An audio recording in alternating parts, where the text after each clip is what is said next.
بسم اللہ الرحمن الرحیم۔ امام یوسف نبہانی رحمۃ اللہ علیہ 1910 میں خلافت عثمانیہ کے دور میں بیروت کے قاضی تھے۔ ایک مقدمہ آیا کہ ایک شخص نے کسی عیسائی کو ہلاک کر دیا ہے۔ امام نبہانی اس مقدمے کے قاضی تھے۔ تاریخ کا عجیب منظر تھا۔ ایک عظیم عاشق رسول کی عدالت میں عشق کا فیصلہ آ گیا تھا۔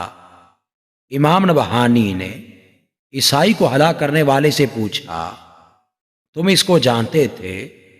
اس نے کہا، نہیں۔ پوچھا، تم نے پھر اس کو ہلاک کیوں کیا؟ کہنے لگا، میں نے اس کو جناب محمد مصطفیٰ صلی اللہ علیہ وسلم کی بارگاہ میں گستاخی کرتے دیکھا تو مجھے ہوش نہ رہا، تو میں نے اس کو لوہار کی دکان سے چھری لے کر ہلاک کر دیا۔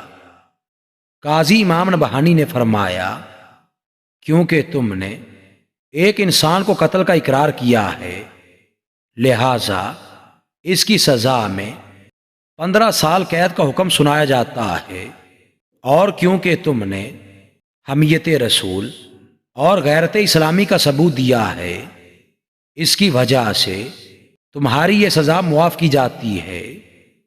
کمرہ عدالت مقتول کے ورثاء سے بھرا ہوا تھا۔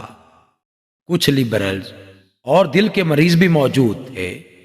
انہوں نے شور مچا دیا کہ یہ فیصلہ نامنظور ہے۔ قاضی امام نبہانی نے سب کو خاموش کروا دیا اور اس شخص سے پوچھا کہ تم نے کس ہاتھ سے اس عیسائی کو ہلاک کیا؟ اس نے دایاں ہاتھ بلند کر کے کہا، اس ہاتھ سے۔ قاضی صاحب کرسی سے اترے اور اس شخص کا وہ ہاتھ چوم کر عوام کو اپنے فیصلے کی پختگی کا عملی مظاہرہ دکھا دیا۔ یہ بات بیروت کی وزارت انصاف کو بتائی گئی تو انہوں نے اس قاضی کو بیروت کی عدالت سے معزول کر کے مدینہ منورہ کی عدالت کا قاضی بنا دیا۔